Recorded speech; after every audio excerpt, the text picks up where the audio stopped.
the Jack Cipher files. Episode April 20th, 2026. The rain was coming down in sheets across the digital district tonight, each drop carrying the weight of another compromised system. From my office window on the 34th floor, I could see the glow of server farms stretching to the horizon. Millions of machines humming in the darkness, most of their operators blissfully unaware of the predators stalking their networks. Tonight's cases were old ghosts come back to haunt us. 4 repeat offenders, all caught red-handed by CISA and marked for the known exploited vulnerabilities catalog, each one a testament to how the past never stays buried in this business. My informants were practically screaming. EPSS scores hovering near certainty that these perps would strike again. Time to dig into the evidence.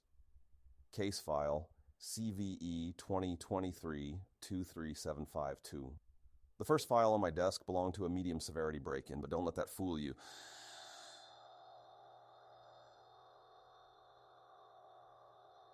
Sometimes the quiet ones cause the most damage.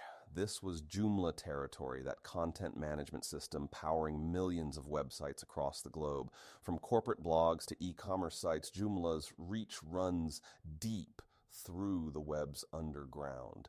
The crime itself was elegant in its simplicity. An improper access check, the digital equivalent of a security guard who forgot to ask for ID.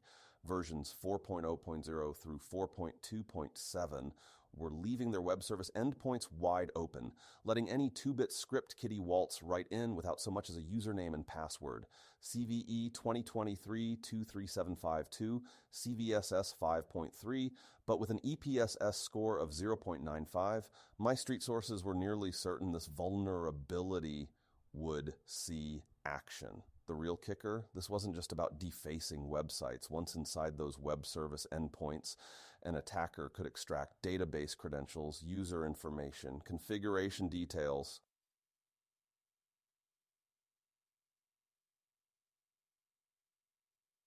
Everything needed to turn a simple break-in into a full-scale data heist. E-commerce operators and media companies running Joomla needed to patch immediately or risk having their customer data spread across the dark web like yesterday's newspaper. Case file CVE-2017-99003. But that wasn't the only body on the slab tonight. The next case made my blood run cold. A stone-cold murder from 2017 that refused to stay buried.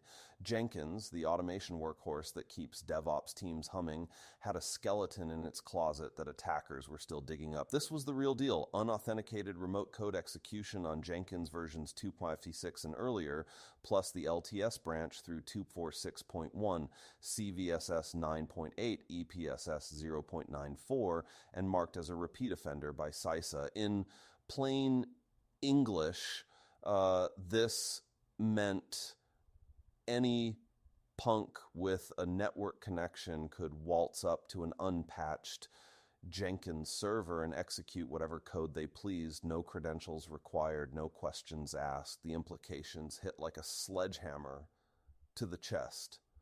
Jenkins isn't just some forgotten web server gathering dust. It's the nerve center of modern software development. Companies use it to build, test, and deploy their applications. Compromise a Jenkins server, and you've got a front row seat to source code, deployment credentials, and direct access to production systems.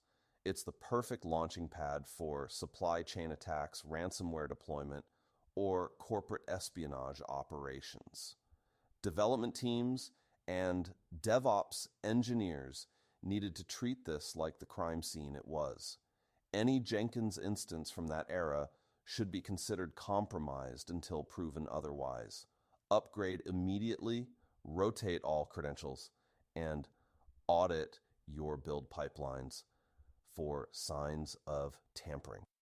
Case file, CVE 2018-7600. The night was far from over. The third case transported me to the world of Drupal, that other content management giant that powers everything from government sites to major media outlets. CVE 2018-7600, nicknamed Drupalgeddon 2 by the security community, and for good reason. This was another critical murder, CVSS 9.8, with the same 0.94 EPSS score that had my informants working overtime. The vulnerability lived deep in Drupal's form rendering system, allowing remote attackers to execute arbitrary code through specially crafted requests. Drupal versions before 758, most of the 8.x branch and the bleeding edge 8.4.x and 8.5.x releases were all sitting ducks. The attack vector was sophisticated but devastating. By manipulating form arrays and exploiting insufficient input validation, attackers could inject malicious code that would execute with the web server's privileges for the thousands of government agencies, news organizations, and enterprises running Drupal. This represented a direct path to complete system compromise. What made this case particularly chilling was its versatility.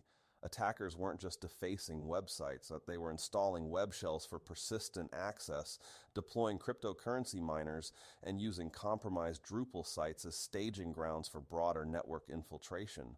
Any organization still running vulnerable Drupal installations was essentially leaving their front door wide open in the worst neighborhood in town. 4 cases, 4 different attack vectors, but they all told the same story. The past has a way of catching up with you in this business. These weren't just old vulnerabilities gathering dust in some archive. They were active threats marked as exploited in the wild, with near certain probability of continued abuse.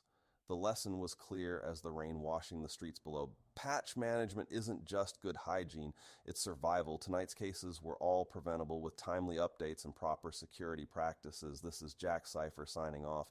In the cybersecurity game, yesterday's news can become tomorrow's nightmare. Stay patched, stay vigilant, and remember, in this city of ones and zeros, the only thing worse than a known vulnerability is an ignored one. Sound of rain intensifying, footsteps fading into the night.